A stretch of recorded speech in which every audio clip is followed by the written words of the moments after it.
POCSO case അല്ലെങ്കിൽ POCSO നിയമം നിർമ്മിച്ചിരിക്കുന്നത് കുട്ടികളുടെ സുരക്ഷയ്ക്ക് വേണ്ടിയാണ്. കുട്ടികൾക്ക് നേരെ ലൈംഗിക അതിക്രമങ്ങളും അവരെ പീഡിപ്പിക്കുന്ന സംഭവങ്ങളുമൊക്കെ ധാരാളമായപ്പോൾ ഈ കുറ്റവാളികൾക്ക് ഉചിതമായ ശിക്ഷ നൽകണം, മാതൃകാപരമായ ശിക്ഷ നൽകണമെന്ന ഇച്ഛാശക്തിയുടെ ഫലമായാണ് പോക്സോ നിയമം രംഗത്ത് എത്തുന്നത്. എന്നാൽ പോക്സോ നിയമത്തെ വളച്ചൊടിച്ച് നിരപരാധികളെ ആക്രമിക്കുന്ന തരത്തിലാക്കുന്ന ഒരുപാട് സംഭവങ്ങൾ കേരളത്തിൽ തന്നെ ഉണ്ടായിട്ടുണ്ട്. കേരളത്തിൽ ഉണ്ടായ ഒരു കഥയിൽ നിന്നല്ല ഞാൻ തുടങ്ങുന്നത് ഏറ്റവും ഒടുവിലത്തെ കഥയിൽ നിന്നാണ്. ഏറ്റവും ഒടുവിലത്തെ കഥ സംഭവിക്കുന്നത് 2022-ലാണ്. 2022 ഒരു സ്കൂളിലെ സെക്യൂരിറ്റി ഉദ്യോഗസ്ഥനായിരുന്ന 75 വയസ്സുള്ള വയോധികനെതിരെ ഒരു കേസ് വരുന്നു. ആ വയോധികന്റെ പേര് MJ ജോസഫ് എന്നാണ്. MJ ജോസഫ് എന്ന വയോധികനെതിരെ ഒരു പരാതി വരുന്നു. പരാതി എന്താണ്? ആ സ്കൂളിലെ വിദ്യാർത്ഥിനി കൊടുക്കുന്ന പരാതിയാണ്. എന്നെ ഈ വൃദ്ധൻ പീഡിപ്പിച്ചു, ഞാൻ ഗർഭിണിയാണ്. ഇതാണ് പരാതി. എന്നെ ഈ വൃദ്ധൻ പീഡിപ്പിച്ചു, ഞാൻ ഗർഭിണിയാണ് എന്നാണ് പരാതി. അങ്ങനെ വൃദ്ധനെ പോലീസുകാർ എടുത്തിട്ട് ഇടിച്ചു. ജാമ്യമൊന്നും കിട്ടിയില്ല. 285 ദിവസം ഈ വൃദ്ധൻ ജയിലിൽ കഴിയുകയും ചെയ്തു.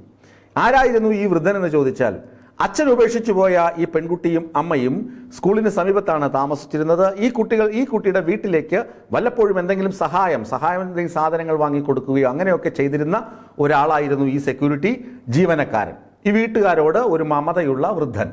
ഈ വൃദ്ധൻ ഈ പെൺകുട്ടിക്ക് ഒരു അവിഹിത ബന്ധം, ഒരാളുമായി പ്രണയമുണ്ട്, ഒരു പുരുഷനുമായി പ്രണയമുണ്ട് എന്ന് തിരിച്ചറിഞ്ഞ ശേഷം ഈ പെൺകുട്ടിയെ ഉപദേശിച്ചു.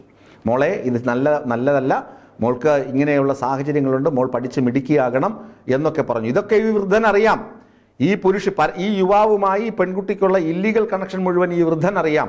ഈ വൃദ്ധൻ അതുകൊണ്ടാണ് തന്നെ ഉപദേശിക്കുന്നത് എന്ന് തിരിച്ചറിഞ്ഞ പെൺകുട്ടി ഗർഭിണിയായപ്പോൾ പറഞ്ഞു, ഈ വൃദ്ധനാണ് എന്നെ പിഴപ്പിച്ചത്, ചേട്ടനല്ല.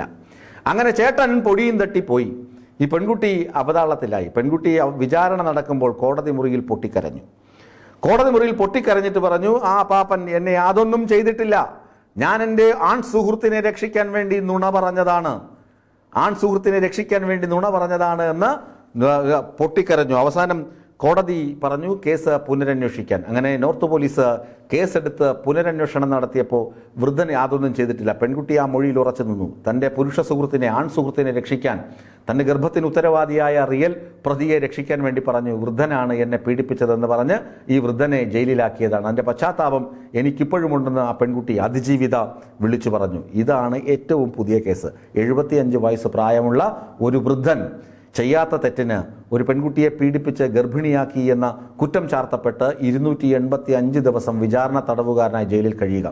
എന്നിട്ട് കോടതിയിൽ അതിജീവിത തന്നെ വന്ന് പറയുക, ഞാൻ അന്ന് പറഞ്ഞതൊക്കെ തെറ്റായിരുന്നു, കള്ളമായിരുന്നു, ഈ വൃദ്ധൻ എന്നെ ഒന്നും ചെയ്തിട്ടില്ല എന്ന് വിളിച്ചു പറയുക. അതിനെ തുടർന്ന് വൃദ്ധൻ മോചിതനാവുക. അത് ഒരു സംഭവം. ഏറ്റവും പുതിയത് ഇവിടെ വർക്കലയിൽ നരിക്കല്ലുമുക്കിൽ ഒരു ചെറുപ്പക്കാരനെ പോലീസ് അറസ്റ്റ് ചെയ്തു.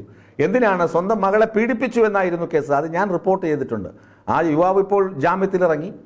ആ കേസ് എങ്ങനെയായിരുന്നു? അമ്മായിയമ്മ മരുമകനോട് ഇഷ്ടമല്ല. മരുമകൻ വെച്ചുകൊണ്ടിരിക്കുന്ന ഒരു കുഞ്ഞു വീട്, ഒരു ദളിത് സമൂഹത്തിൽപ്പെട്ട ആളാണ്. അയാൾ സ്വന്തമായ ഒരു വീട് വയ്ക്കുന്നുണ്ട്. ആ വീട് വയ്ക്കുന്നത് അമ്മയുടെ, അതായത് ഈ പയ്യന്റെ ചെറുപ്പക്കാരൻ്റെ അമ്മയുടെ ഉടമസ്ഥതയിലുള്ള സ്ഥലത്താണ്. അത് അമ്മയുടെ ഉടമസ്ഥതയിൽ നിന്ന് മാറ്റി മകൾക്കും കുട്ടികളുടെ അല്ലെങ്കിൽ മകളുടെയും കുട്ടികളുടെയും പേരിൽ എഴുതി വെക്കണം. ഇതായിരുന്നു അമ്മായി തള്ളയുടെ അഭിപ്രായം. അപ്പോൾ ഈ പയ്യൻ പറഞ്ഞു, അത് പറ്റില്ല, അമ്മയുടെ പേരിൽ ഇരിക്കുന്നത് എനിക്ക് തന്നെ, ഞാൻ സഹോദരിക്ക് വീട് വെച്ചു, അത് സഹോദരിയും മക്കളും കുടുംബവും താമസിക്കുന്നു, അത് അടുത്ത് എനിക്ക് വീട് വെക്കുന്നു, ഇത് അമ്മ എനിക്ക് എഴുതി തരും എന്ന് ഉറപ്പുണ്ട് ഈ പയ്യന്. അപ്പോൾ ഇത് അമ്മായിയമ്മയ്ക്ക് ഇഷ്ടമല്ല. നിന്നെ ഞാൻ കൊടുക്കുമടാ എന്ന് പറഞ്ഞിട്ട് സ്വന്തം 11 വയസ്സുകാരിയെ അപ്പൻ പീഡിപ്പിച്ചു എന്ന വ്യാജ പരാതിയിൽ അപ്പനെ പിടിച്ച് ജയിലിലടച്ചു. അവിടെ ഈ പെൺകുട്ടി സ്വന്തം അമ്മയെയോ അപ്പനെയോ കാണാൻ പോലും കൂട്ടാക്കിയിരുന്നില്ല.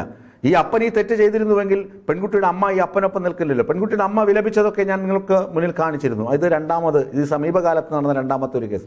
കടക്കാവൂർ കേസ് വലിയ വിവാദമായ കേസാണ്.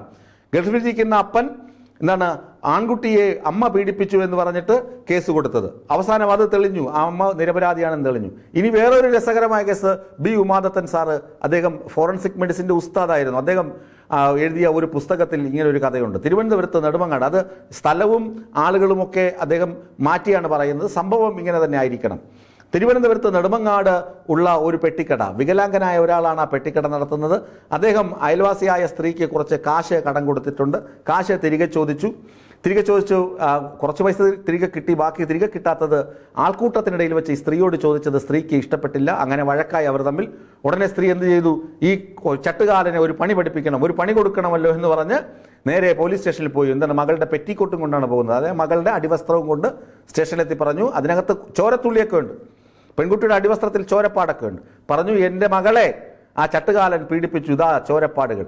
പോലീസ് ഈ കുപ്പായമൊക്കെ ബന്ദോബസ്തിലെടുത്ത് നേരെ ചട്ടുകാലിനെ പിടിച്ചു. ഒരു പ്രൊബേഷൻ എസ് ഐ ആയിരുന്നു. ചട്ടുകാലിനെ പിടിച്ച് കൂമ്പിനിട്ട് 4 ഇടിയൊക്കെ കൊടുത്ത് പാവം മൃതപ്രായനായപ്പോൾ കൊണ്ട് ആശുപത്രിയിൽ തള്ളി.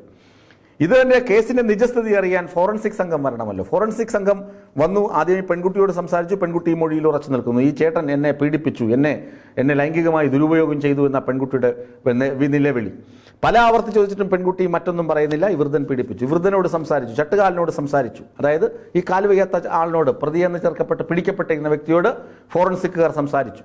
അദ്ദേഹം പറഞ്ഞു, ഞാനിത് അറിഞ്ഞു, മനസ്സാവാച അറിഞ്ഞിട്ടില്ല, ഇങ്ങനെയായിരുന്നു സംഭവം. കടം കൊടുത്ത പൈസ തിരികെ ചോദിച്ചു, ഇച്ചിരി വഴക്കായി. അങ്ങനെ ഒരു പ്രശ്നം മാത്രമേ ഉണ്ടായിട്ടുള്ളൂ. ആ സ്ത്രീ കൊടുത്ത കള്ളപ്പരാതിയാണ്. അവർക്ക് വിശ്വാസമായി അയാൾ പറയുന്നത് ശരിയായിരിക്കാം. അങ്ങനെ ഫോറൻസിക്കുകാർ ആ കുപ്പായമെടുത്തു, അടിക്കുപ്പായമെടുത്ത് പരിശോധിച്ചു. അതിലെ ചോരത്തുള്ളികൾ പരിശോധിച്ചു. മനുഷ്യരക്തവുമായി ഒരു സാമ്യവുമില്ല. കണ്ടെത്തിയ രക്തം കോഴിയുടേതായിരുന്നു.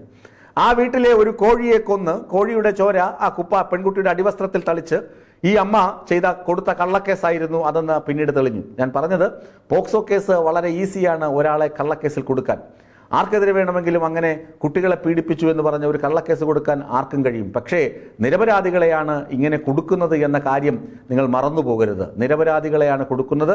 അതുകൊണ്ട് തന്നെ പോലീസിന് വലിയ ജാഗ്രതാ നിർദ്ദേശവും കോടതികൾ നൽകിയിട്ടുണ്ട്.